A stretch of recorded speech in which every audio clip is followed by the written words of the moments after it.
Hey, what's up, YouTube? My name's Xavier. Thank you for joining me on my YouTube channel today. As always, if this is the first time, if this is the 10th time you're watching, hit that like, subscribe, hit that bell notification so you can actually stay up to date with all my newest content. We're going to go ahead and talk about the executive order for the police reform that the president signed yesterday, whether or not that's going to be helpful, whether or not it's useless. We'll talk about that. Leave your comments in the comment section. I want to hear your thoughts and opinion about this, whether or not this is actually going to create any type of change. There's a couple kind of key points that I kind of want to hit here. Whether it's going to be the national database, where they can actually monitor all the police misconduct, whether or not who's monitoring that, how they're going to discipline people. Are they going to lose their wages of some sorts? Are they going to lose their job? Like I say, who's monitoring this? I don't know. There's kind of it's very vague on that. There's going to be a lot of social workers, mental health, pretty much people in that field helping alongside the officers, in the front lines. In what capacity are they going to be helping them in? Like I say, it doesn't really get into the nitty gritty. They're just going to talk about their mommy and daddy issues to them. I don't know.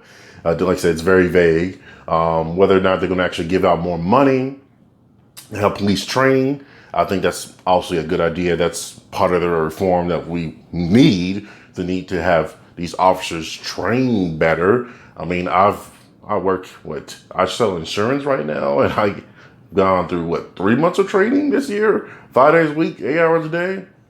That's more than what police officers get on a yearly basis from everything I've heard. So yeah, you got to step up your game up on that too.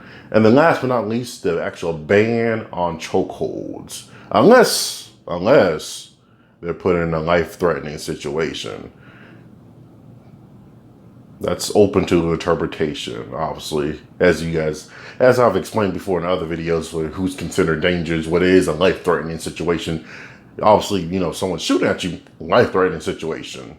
So just because someone has a gun or a knife in their pocket, in their car, but they're not actually pointing at you or actually threatening you, is that a life or death situation? I'm still going to choke you out? I mean, like I said, this is a lot of gray area from what I'm seeing. Now, I do appreciate this being done. History has shown before, whether there's, riots and protests for long, extended periods of time, the government does step up and get something signed. They don't like to look bad like that. But is it actually going to create the social change? Is it going to actually create the systemic racism that we're facing in today's society? Probably not, just based off this bill alone. I do like some of the changes. Whether or not it's just going to be a band-aid on this wound that might require some stitches, might require some surgery. I think, like I said, it is a band-aid from what I'm seeing. I appreciate being done. Like I said, I appreciate something being done, but it's like at the end of the day, this is pretty much the bare minimum what they could have done. I'm just saying. But like I said, this is why I want to get your thoughts and opinions on it. Let's say, once again, breaking it down from the national database, that there's going to be pretty much have all the bad officers on that list. Whether it's more actual mental health, social workers out on the field with them, banning chokeholds, more actual money going towards training. Like I said, all very good things. But at the end of the day, there might be more that needs to be done. I don't know what more needs to be done. I mean, I know some people have referenced defunding the police. I'm not for sure if that's a good idea or not. I know you want to allocate the resources to more, helpful things like going back into the communities, allocate different roles so you don't have, police officers with guns going to help out someone, with a routine, ticket for speeding. Like, I get that, but I would hate to have them allocate those resources from lower income communities, which typically has, your black, your brown people in them, to move those resources to more affluent communities, which has a certain looking type person, as you kind of get when I'm going there.